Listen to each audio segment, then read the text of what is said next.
Hey everybody, this is Dan here with the Wealth Instinct. I wanted to share with you my article, True Confessions of a Zombie Worker Bee Turned Business Owner. And this is kind of the story of how I got started.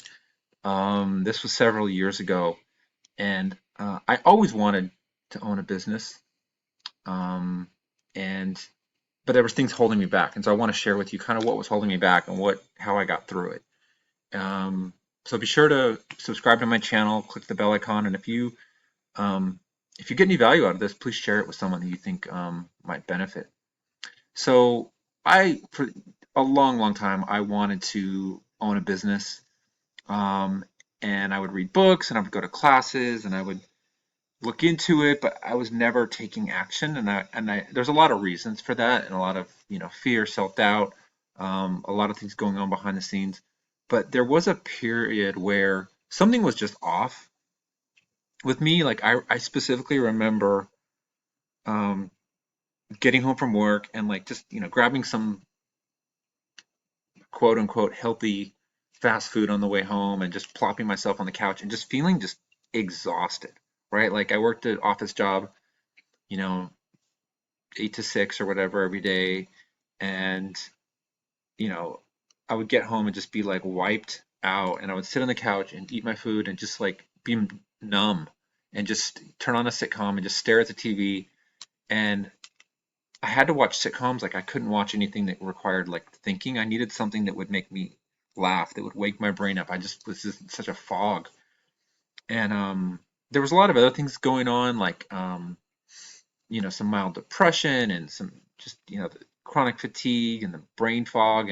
And this was a time when I was super active. Like I was doing triathlons, I was playing sports, soccer, volleyball, kind of a weekend warrior, and even playing beach volleyball during the weekdays and stuff. But my energy level would go up and down quite a bit, and I slowly started to realize that there was something, that this wasn't normal. I mean, it was normal, like this happens to a lot of people, I think, but it's not. It shouldn't be this way, right? Like you shouldn't feel this way. You should have energy and vitality. You should have good energy. This shouldn't be normal, but it's common. It's very common.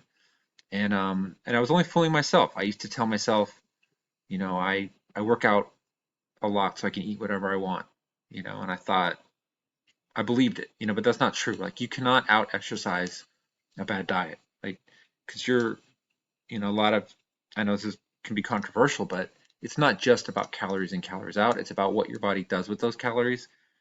And if your metabolism is off because you have um, given it the wrong foods slash information for a long period of time, there's no way you can out exercise that, especially if you have chronic fatigue. Like you're just not going to have the energy. And I've worked with young people whose metabolisms are off, and they tell me I'm just lazy. I don't want to do anything, and it's because of years of eating the wrong foods, and the body's gone into like over fat storage mode and energy conservation mode, and it really takes um, some work to shift that. And I didn't get any help.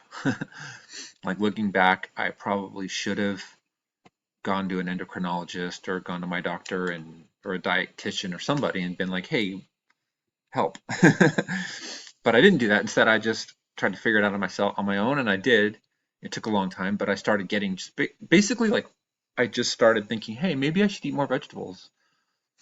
And just doing that more regularly and more consistently. And then instead of going home and watching TV, I would grab some groceries and cook dinner. And that was so hard in the beginning. Like that was so difficult to be driving home and just want to sit on the couch and stop myself and go, okay, I'm gonna go to the grocery store. I'm gonna buy some vegetables. I'm gonna buy some chicken breast or salmon or whatever, and I'm gonna cook. And it was so hard to do that. But the more I did it, the better I felt. And initially when I started cooking, I tried cooking all the different things I grew up with. But then I pretty much settled into like salads and roasted or steamed veggies and some grilled chicken and pretty boring meals. But when you add fresh herbs and spices, like, and when you start cutting sugar out of your diet, your tastes shift. This is one thing I noticed. I used to be, I think the reason I got in trouble is that I would bake a lot as a teenager, and I grew up, my mom would bake cookies and brownies all the time, and so I kind of thought, oh, okay, let me learn to bake, and I would bake pretty consistently, and then I was the one that ate most of it. So I was just overloading on starchy, sugary foods, and over doing that for several years, it really threw my body off. So once I started realizing that problem and stopped baking and started cooking more and going more for savory and salty, my taste buds actually shifted. And suddenly, like, things that I used to like think tasted so good suddenly tasted like gross. And things that used to taste bitter, like, certain vegetables, I could appreciate the subtle flavors in them better. So this was something I didn't expect to happen, and was a pleasant surprise, I guess. Like, oh wow, like this junk food I used to love doesn't taste that good anymore, and these healthy foods I used to not really like, suddenly they um they taste a little better. And so as I started to get better, I eventually became obsessed with nutrition. Like, I started watching documentaries and videos and reading books, and eventually got certified as a nutrition coach and a wellness coach, and just loved the science and the research behind the connection between diet and disease, lifestyle factors that affect your health. And it's the biggest thing that you have control over, right? Like, you can't control your genes, you can't always control your environment.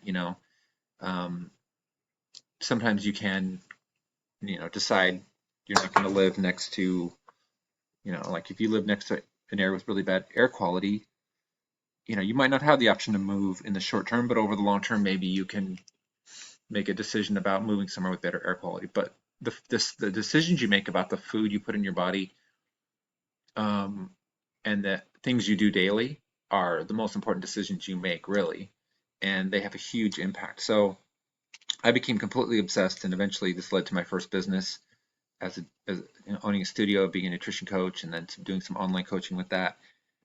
And it was because I struggled so much that I got obsessed with it. And what I started to realize is that I can't be the only one struggling. Like, I was really like a zombie. I was living, a successful life. I had a good career. I was very active, but just had this brain fog and chronic fatigue. And I was like, and it was really holding me back from getting what I wanted. It was holding me back from really pursuing owning a business, because I didn't have the energy in those extra hours of the day to to do the things that I needed to do. So I wanted to just help other people and think, you know what, if I'm struggling with this, I bet a lot of other people are, and maybe I can share my story and it'll help other people. So that was kind of my focus and kind of how I got started. Um, because um, one of the realizations I had is that, like, there's only so much, like, each one of us can have a huge impact, but there's only so much impact we can have. And we need to, if more people are living their best life, and more people are having energy and vitality, and learning how to contribute to their communities and their families and their society, like, I think that's what raises the tide. Like, that's what increases productivity, when more people are feeling healthy and vital. And so, you know, as I began coaching, I realized that we are shaped by the people that we spend time with. And so that's why I focus on creating a healthy and vital community, right? Because if you're hanging out with people and all they do is watch TV and go to happy hour, you're going to watch TV and go to happy hour. And, you probably have a lot of fun, have some good times, but there's some downsides to that lifestyle, right? And if you're hanging out with people who, after work, they go to the gym and then share recipes and cook healthy food, you're going to have a different outcome, and you're going to be influenced by the people you hang out with, and you're going to influence them. And so I focused on creating a community in my business that reinforced all the things we were trying to do, right? Like we're all trying to improve our health, we're all trying to improve our lives, and let's have conversations around that, and let's share what's worked for us and what we're struggling with. And now I found another community through the Entreprenation Jeff Lerner that is helping me improve my business and improve my online marketing skills and